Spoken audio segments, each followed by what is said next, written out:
wabarakatuh. Apa kalian tahu hukum berjalan di depan orang yang sedang sholat? Ini dia penjelasannya menurut beberapa para ulama. Wadharbatul mufridatu, wadharbatil mufridatu, pukulan yang keras, pukulan yang keras.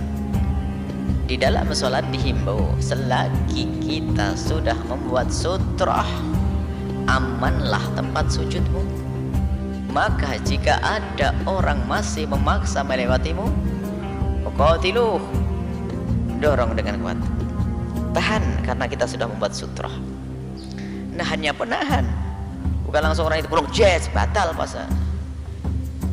Menahan, fal yudafi' atau fal yadfa'u atau gimana, fal yuqatilu. Yuqatilu bahasanya kayak mau bunuh-bunuhan. Maksudnya apa? Dengan benar kau halangi karena engkau sudah membuat pembatas tempat sutrah. Nah yang aneh ini, sholatnya di masjid gak pakai ilmu fikih. Nah ini santri loh yang paling lama mondok biasanya, hati-hati. Santri yang senengannya baca kitab-kitab tok tapi nggak ngamalin. Sutrah tuh ditinggalkan. Sholatnya di masjid di tengah-tengah, nggak pakai pembatas. Sudah begitu ada orang lewat ditahan. Yang salah kamu, ngapain sholat di tengah masjid nggak pakai pembatas? Makanya di sana ada pertanyaan, kapan disunnahkan kita menghalau orang yang melewati tempat sujud kita?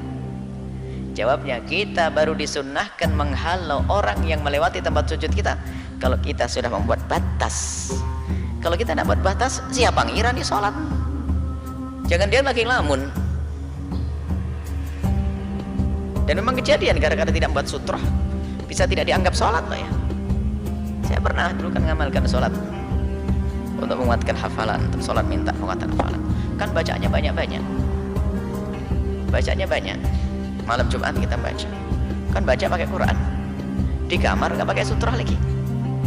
Salah satu teman Buya sekarang jadi kiai gede di Jawa Tengah situ, dia kan paling rajin, langsung dari kamar mandi bapel.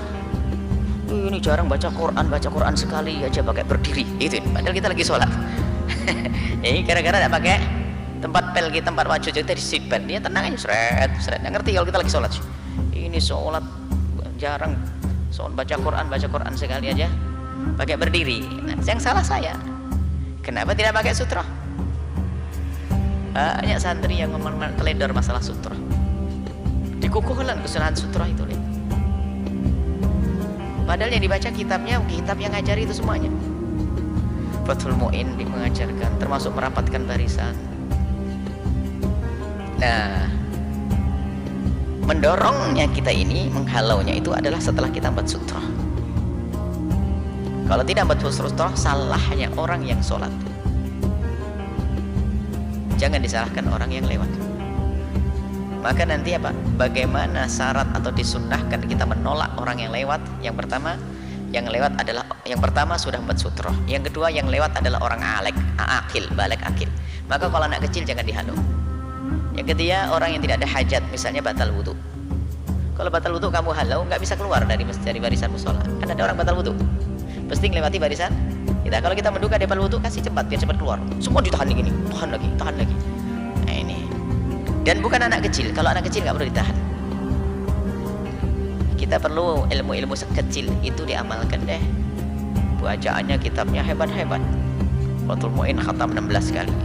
Minhaj. Tapi kenapa hal-hal sepele tidak diamalkan? Terus ilmu apa lagi yang akan kita dapat setelah itu? Kalau yang kecil aja tidak ada amalkan. Nah, baru setelah itu ada dorong. Nggak boleh darbah mufridah. Itu tadi menurut Buya Yahya. Ustadz, apa hukumnya melewati orang sholat? Adakah batas boleh melewati? Ini tempat sujud, maka kau cucukkan di situ tombak atau pedang. Namanya sutroh. Nah, rukun sholat. Maka siapapun yang lewat antara kau dengan sutroh itu haram hukumnya, tak boleh. Lebih baik tegak 40 tahun menunggu selesai sholat baru lewat. Dari sutroh ke sini. Adapun yang ke sana lewat, ada orang lewat tak apa-apa. Jangan pula kau gini. Yang dari sutroh ke sini aja. Kalau ada orang mau lewat, kau ginikan tangan. Kalau lewat juga dia faktur, bunuh dia. Kebetulan kau ada pistol, aku tembak dia. Paham? Kok mati dia Pak Ustadz? Bukan tanggung jawab saya nyampaikan. Nah itu enaknya kalau kita orang ngaji Kalau orang pengajian datang orang lewat kita gini kan, ingat dia. Orang ini tak mengaji, kita gini kan, sehat kan. Aku bukan menyalami kau. Ini jangan kau lewat sini. Saya udah lama tak jumpa gitu. Maka buatlah sutrah. Nah, apa hukum meletakkan sutrah itu? Nanti kalau ada ustadz mengatakan meletakkan sutrah wajib, dia pakai pendapat Syekh Albani. Syekh Albani mengatakan sutrah wajib. Tapi Syekh Ibnu bin Baz, ulama Saudi Arabia, kata dia tidak. Sutrah itu sunat muakkad. Nah, oleh sebab itu kalau tak ada sutrah, tak ada apa, kayak orang dulu. Itu tadi menurut Ustadz Abdul Somad. Yang juga diajukan apa hukumnya sutrah dalam sholat. Pertama harus kita ketahui dulu apa itu sutrah. Sutrah itu bahasa singkatnya pembatas yang dihadirkan untuk memberikan tanda kepada orang di sekitaran supaya tidak melewati ya orang-orang yang tengah menunaikan sholat. Dan batas atau tanda itu dibuat dan dihadirkan yang sekiranya bagi sementara orang mengetahui batas-batas sholat itu. Baik, contoh, Anda ingin sholat misalnya. Ketika Anda ingin sholat di tempat-tempat dalam keadaan yang umum sifatnya, bukan berjamaah ya. Kalau berjamaah sudah kita ketahui ya. Jadi kalau berjamaah, sutrah-sutrah yang ada itu pada imamnya, bukan ada pada makmumnya. Ingat ya, batas lewat itu bukan di makmum, tapi di imam. Sutrah dalam berjamaah. Karena itu dibuat mihrab bagi imam supaya ada batas langsung, tidak ada orang yang melewati imam. Jelas? Jadi kalau di sini saya misalnya jadi imam di depan, ada sutrah di depannya, itu batas langsungnya, baik yang nempel ke tembok dan sebagainya, atau kalau tidak ada batas, antum langsung bikin ya tanda yang dengan tanda itu memberikan pengetahuan kepada orang lain yang belum menunaikan sholat atau berpeluang lewat di depannya supaya tidak melewati antara imam dengan sutrahnya. Jelas di sini? Dan umumnya dalam berjamaah sutrahnya langsung pada keadaan mihrabnya di depan. Nah, kalau terkait makmumnya itu boleh Anda lewat di antara makmum kalau punya uzur syar'i, bukan sembarangan lewat. Kalau punya uzur syar'i, misal, maaf ketika sedang sholat Anda batal, ya dengan macam-macam sebabnya, ya dengan macam-macam, dan Anda bisa memperbaiki wudu, jangan bertahan. Ya sudah Anda batal, misalnya keluar angin lah, taruh gitu kan, kemudian Anda tahu batal, lebih baik Anda keluar. Keluarnya lewat mana Ustaz? Saya kan di tengah-tengah. Anda boleh, ini imam di sini, ini makmum misalnya, Anda di saf kedua, ini saf pertama, ada 3 saf, Anda di saf kedua. Nah, Anda boleh melewati misalnya dari ke belakang ini, ke belakang saf yang kedua di sini. Anda lewati, Anda keluar dan perbaiki wudu. Ya ketika Anda keluar memperbaiki wudu, yang ini bergeser menyempurnakan saf ini, atau yang di depan maju, boleh untuk menutup saf yang di depan. Nah itu lebih mulia. Jadi ketika Anda keluar, Anda perbaiki wudu, maka Anda punya kesempatan untuk mengikuti sholat berjamaahnya. Jangan bertahan. Ya, saya malu nggak enak, saya kan nggak ada urusan nggak enak. Bagaimana kalau Anda meninggal di tengah-tengah sholat? Jelas ya, lebih baik Anda keluar, sempurnakan wudu. Jadi begitu Anda balik lagi. Jelas ya? Dan kalau sudah seperti ini, makmum yang disampaikan tidak usah kagetan. Nggak usah kagetan. Jadi begitu ada yang keluar, sudah Anda teruskan sholat. Pasti batal ini. Ya usah, teruskan aja. Teruskan, itu mengganggu sholat Anda. Paham ya? Jadi sudah Anda keluar saja seperti biasa, perbaiki wudu dan sebagainya. Tidak usah ada rasa malu. Ketika diberikan waswas untuk bertahan itu setan. Ketahui itu setan. Paham ya? Baik. Nah sekarang, sutrah orang sendirian. Sutrah orang sendirian, ketika dia sedang menunaikan sholat, saya mohon izin, saya harus tekankan ya. Kalau saya pribadi saya mengatakan itu bukan garis. Kalau sutrah dia sholat sendirian, bukan garis depan atau jangan seukuran sejadah. Karena sementara orang kadang-kadang, mohon izin, mohon maaf, dia belum memahami, kadang-kadang lewat saja, sehingga mengganggu orang sholat. Ya, sutrah yang dimaksudkan kalau dalam keadaan sendirian diusahakan pada satu benda yang bisa memberikan pengetahuan pada orang lewat bahwa di situ ada orang sholat. Misal, benda ini disebutkan dalam riwayat hadis memiliki ada ketinggian tertentu. Bukan masalah tingginya, yang penting orang paham dia lewat. Misal, kalau sementara tempat di masjid ada yang bikin dengan kayu, gitu kan, dan dibuat ketinggian sekitar 30 cm. Jadi begitu sholat, dia ambil itu, dia simpan begini di depannya. Ya, artinya ketika sedang sholat jangan lewat di antara sutrah dengan ini. Paham ya?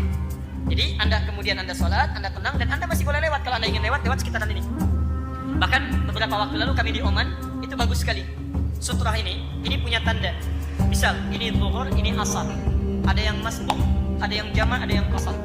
Jadi begitu Anda sedang sholat, ini sholatnya, bisa gambarnya apa? Anda sedang jama', ambil sholat jama'. Hadapan kepada Anda begini, jama'. Jadi begitu sedang begini, yang di belakang baru datang ingin sholat, dia melihat, oh ada sholat jama', dia bergabung di situ. Ya, itu bisa dipraktekkan, saya kira bagus itu. Ya, sholat jama'. Jadi begitu disebutkan, oh jama', dia masuk ke situ, dia bergabung dalam sholat jama'nya. Ya, yang tidak jama', dia bisa mengambil yang lainnya. Paham? Bagaimana kemudian sutrah itu ditetapkan? Kalau tidak ada bentuk kayu seperti ini, yang seperti ada di beberapa masjid, cari benda-benda lain. Anda bisa simpan misalnya tas dengan ketinggian tertentu atau benda tertentu, simpan. Ukuran terbaiknya adalah ukuran batas sujud Anda. Di Anda misalnya ukuran sujud diprediksikan segini, pasang sutranya segini, buat di sini misalnya. Jadi orang masih lewat di sini. Jadi kalau ada orang lewat sekitaran, ada keperluan, dia masih bisa lewat di depan sutra Anda. Jangan pasang terlalu jauh, supaya nggak ada yang lewat. Ada sholat di situ, pasang di depan. Itu yang terlaluan, ya. Dipasang di situ, hukumnya sunnah muakkadah. Ya, sangat ditekankan. Sangat ditekankan. Bahkan ada yang sebagian mengatakan wajib karena memberikan pencegahan pada orang lain untuk tidak mendapatkan ancaman-ancaman dari hadis. Siapa yang sengaja lewat ya di depan orang sholat, maka lebih baik dia menunggu selama 40. 40 ini tidak disebutkan. Apakah 40 tahun, 400 tahun, ya, apakah 40.000 tahun, apakah 40 sekian dan sebagainya. Jadi itu sangat ditekankan. Karena itu bagi orang-orang yang sholat, apalagi sholat sendirian, apalagi kemudian dia menyusul, ditekankan untuk menyimpan benda tertentu di hadapannya untuk memberikan pertanda bahwa dia sedang sholat dan punya batas bagi orang lewat. Jelas ya? Baik. Itu tadi menurut Ustaz Adi Hidayat. Itulah pendapat para ulama. Gimana menurut kalian?